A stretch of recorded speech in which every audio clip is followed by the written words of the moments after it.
దాని నుంచి ప్రజల్ని కాపాడడం, వాళ్ళకి సహాయపడడం. That is one. Second asset protection. Asset protection దగ్గరికి వచ్చేసరికంటే ఆస్తుల్ని రక్షించడం.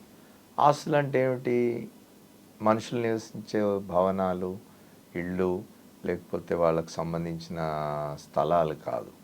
ఆస్తులు అనే దగ్గరికి వచ్చేసరికి ఏంటంటే ప్రభుత్వానికి సంబంధించిన చెరువులు కానివ్వండి, వాటర్ బాడీస్ కానివ్వండి, ప్రభుత్వ స్థలాలు కానివ్వండి, ఇట్లాంటివన్నీ కూడా ప్రభుత్వ ఆస్తుల కిందకి వస్తాయి. ఇవి దశాబ్దాల తరబడి ముగ్గురు నెక్సస్తో ఇవన్నీ కూడా ఆక్రమణలకు గురవుతున్నాయి. ఒకటి బ్యూరోక్రసీ, అధికారులు.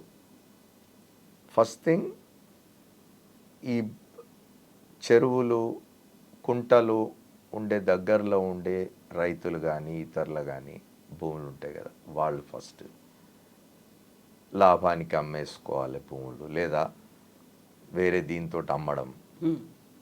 అట్లాంటి వాటిని ఇళ్ళు కట్టుకోవచ్చు అని పర్మిషన్ ఇచ్చే అధికారులు రెండోది. వీళ్ళందరికీ సపోర్ట్గా ఉన్న పొలిటికల్ సిస్టమ్. ఈ మూడు సెక్షన్స్ చేసిన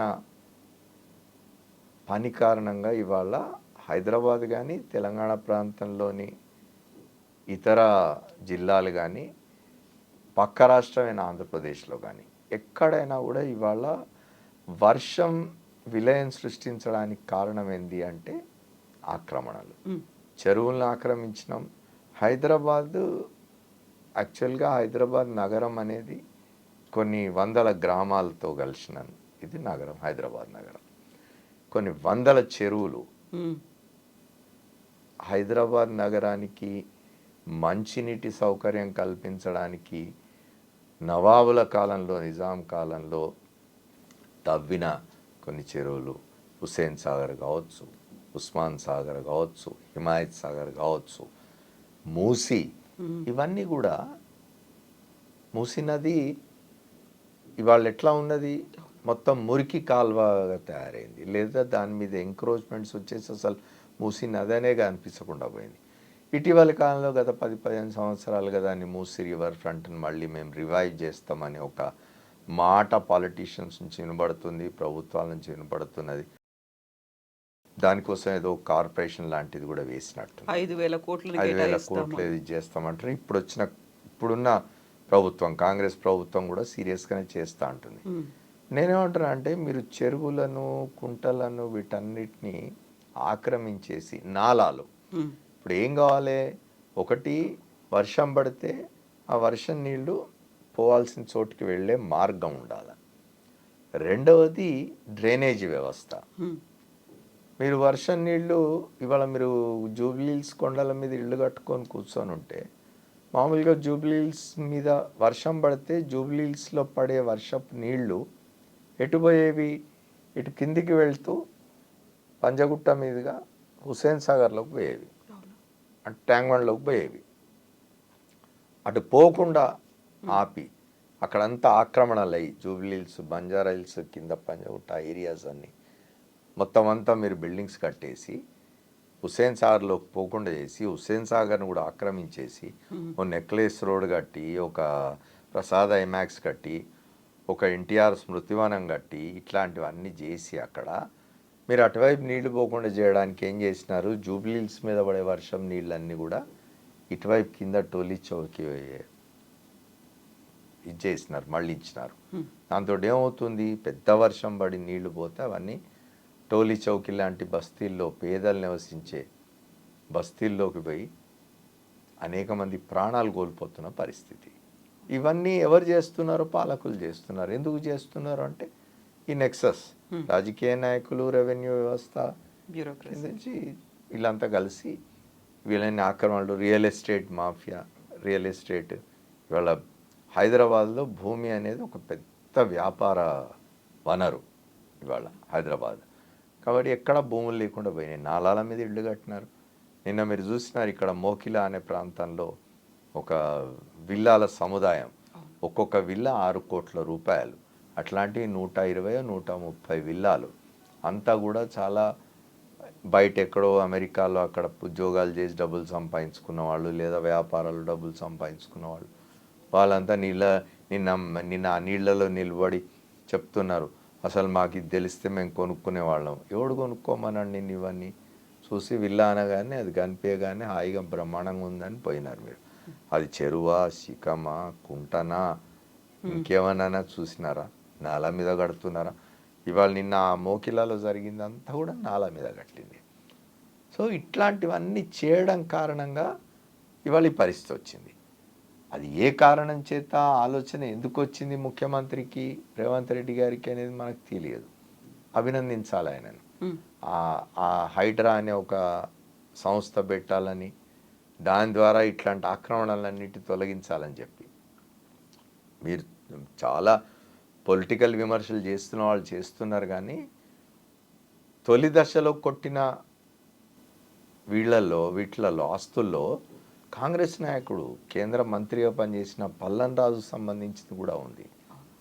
ముఖ్యమంత్రి రేవంత్ రెడ్డికి తప్పనిసరిగా ఒత్తిడిలు వచ్చి ఉంటాయి. పల్లన్ రాజు చిన్నవాడు కాదు, సోనియా గాంధీ స్థాయికి కూడా పోగలవాడు. బహుశా అక్కడి నుంచి కూడా ఒత్తిడిలు వచ్చి ఉంటాయి. ఆయన తట్టుకొని నిలబడగలిగినందుకు ముఖ్యమంత్రి రేవంత్ రెడ్డిని అభినందించాలి. దానికి ఇంకా నిలబడుతున్నందుకు చాలామంది చాలా విమర్శలు చేసినారు. కేటీ రామారావుకు ఒక బినామీ ఫామ్ హౌస్ ఉన్నది జన్వాడలో, దాన్ని కొట్టడానికే చేస్తున్నాడు రేవంత్ రెడ్డి అని. అదేమి ఎఫ్టీఎల్ బఫర్ జోన్ వీటిలోకి వచ్చేది కదా, 111 జీవోలోకి వచ్చేది. అది దానికోసం చేస్తున్నాడు అనేది కరెక్ట్ కాదు. ఒకవేళ రేవంత్ రెడ్డి గారికి అట్లాంటివి ఏమన్నా మైండ్లో ఉన్నప్పటికీ అవన్నీ కూడా ఇల్లీగల్గా, అంటే అక్రమంగా కట్టి ఉంటే, అక్రమంగా ఆక్రమించుంటే భూములు, అది ఎవరిదైనా పోవాల్సిందే. కేటీ రామారావుదైనా పోవాలి, రేపు కేసీఆర్ ఫామ్ హౌస్ అయినా పోవాలి. ఒకవేళ అవి చెరువుల్లో కట్టుంటే, అక్రమంగా ఆక్రమించుకొని కట్టుంటే, నాలాల మీద కట్టుంటే, లేకపోతే మీరు పర్యావరణాన్ని ఎట్లా రక్షిస్తారు? ముఖ్యంగా మీకు ఇవాళ హైదరాబాద్ పరిస్థితి ఏమిటి అని అంటే, హైదరాబాద్లో ఏ 15 లక్షలు 20 లక్షల జనాభా ఉన్న కాలంలో నిజాం రాజులు ఏర్పాటు చేసిన డ్రైనేజీ వ్యవస్థ, ఏర్పాటు చేసిన మంచినీటి సౌకర్యాలు, ఇవాళ మీ పాపులేషన్ ఎంత? 2 కోట్లు దాటింది. హైదరాబాద్లో 20 లక్షల పాపులేషన్ కోసం ఏర్పాటు చేసిన సౌకర్యాల్ని 2 కోట్ల మందికి మీరు ఎట్లా ఇచ్చేస్తారు? ఎప్పుడైతే మీరు 2 కోట్ల జనాభా పెరగబోతున్నది, హైదరాబాద్లో జనాభా 2 కోట్లు కాబోతున్నదనే దూరదృష్టి మీకు ఉండి ఉంటే, మీరు తర్వాత కాలంలో ఏనాడైనా ఏ ప్రభుత్వం అయినా, నేను వాళ్ళు వీళ్ళని చెప్పి విమర్శించడం లేదు, అది కాంగ్రెస్ ప్రభుత్వమా, తెలుగుదేశం ప్రభుత్వమా, తర్వాత వచ్చిన తెలంగాణ రాష్ట్ర సమితి, ఇవి కాదు. మనం గొప్పగా చెప్పుకుంటున్నాము, ట్విన్ సిటీస్ నుంచి ట్రై సిటీ అయింది మనది, ఇప్పుడు 4th సిటీ కట్టుకుంటామని చెప్తున్నాం. నా విజ్ఞప్తి ఏంటంటే ముఖ్యమంత్రి గారికి, 4th సిటీ కట్టండి, కట్టొద్దని అంటలేను, కానీ ఇదివరకున్న సిటీస్ని నెగ్లెక్ట్ చేయకండి. గతంలో వాళ్ళు చేసినట్టు చంద్రబాబు నాయుడు గారు చాలా గొప్పగా చెప్తారు ఇప్పటికీ. ఏంటంటే, నేను హైటెక్ సిటీ కట్టినాను, నేను ఒక 3వ నగరాన్ని సృష్టించినాను, నేను అపర విశ్వామిత్రుడిని అని చెప్తుంటారు ఆయన. నువ్వు అది కట్టే క్రమంలో ఆల్రెడీ ఉన్న జంట నగరాల్లో అనేక ప్రాంతాలు నరక కూపాలుగా తయారైనవి. ఎక్కడ మీకు కనీసం గార్బేజ్ డంపింగ్ యార్డ్స్ లేవు, డ్రైనేజ్ వ్యవస్థ లేదు, మంచినీటి సౌకర్యం సరిగ్గా లేదు, రోజు రోజుకి స్లమ్స్ పెరిగిపోతున్నాయి. ఇప్పుడు పేదల్ని ఎలిమినేట్ చేయలేం కదా, పేదరికాన్ని ఎలిమినేట్ చేయాలి, కానీ పేదల్ని కాదు కదా ఎలిమినేట్ చేయాల్సింది. మరి వాళ్ళు నివసిస్తున్న స్లమ్స్ పరిస్థితి ఏమిటి? లేదా భూములను ఆక్రమించి పెద్దవాళ్ళు కడుతున్న విల్లాల పరిస్థితి ఏమిటి? ఆ విల్లాలే మునిగిపోతున్నాయి ఇవాళ. ఓ పక్క పేదలు నివసించే స్లమ్స్ మునుగుతాయి, ఇంకో పక్క విల్లాలు మునుగుతాయి. వీటన్నిటికీ ఖచ్చితంగా దూరదృష్టి ఇవాళ రేవంత్ రెడ్డి గారు ముఖ్యమంత్రిగా ఉన్నారు. ఆయన ఇంకో 20 ఏళ్ల వరకు ఈ హైదరాబాద్ని సురక్షితంగా ఉంచాలి అనే ఆలోచన చేసి దూరదృష్టితో వ్యవహరిస్తే తప్పనిసరిగా మంచి ఫలితాలు వస్తాయి. ఇవాళ హైదరాబాద్ ఒకటే కాదు, మనకు జిల్లాలు చూస్తున్నాం. ఖమ్మం జిల్లా ఈసారి వరస్ట్ ఎఫెక్టెడ్. ఖమ్మం జిల్లా పక్కన వరంగల్ జిల్లా వరస్ట్ ఎఫెక్టెడ్. మనం వరంగల్ జిల్లా ఒక 2-3 సంవత్సరాల క్రితం చూసినాం.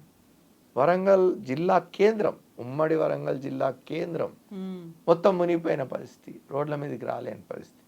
ఇవన్నీ ఎందుకు జరుగుతున్నాయి? వరంగల్లో చెరువు ఉన్నది భద్రకాళి. నా చిన్నప్పుడు ఆ చెరువు ఎంత ఉండేదో దాంట్లో ఇప్పుడు 10వ వంతు కూడా లేదు ఆ చెరువు. చుట్టన్నీ ఆక్రమణలు. ఇవాళ మీరు పోతే ట్యాంక్ బండ్, హుసేన్ సాగర్, దాని ట్యాంక్ బండ్ అంటాం, హుసేన్ సాగర్ కూడా ఏమైంది? మొత్తం ఎన్ని వందల ఎకరాలు ఆక్రమణలకు గురైనాయి. ఆక్రమణలకు గురైంది కాకుండా మిగిలిపోయిన ట్యాంక్ బండ్లకు కూడా మీరు ఫ్యాక్టరీల నుంచి రసాయన కాలుష్యాలు వదులుతూ ఉన్నారు.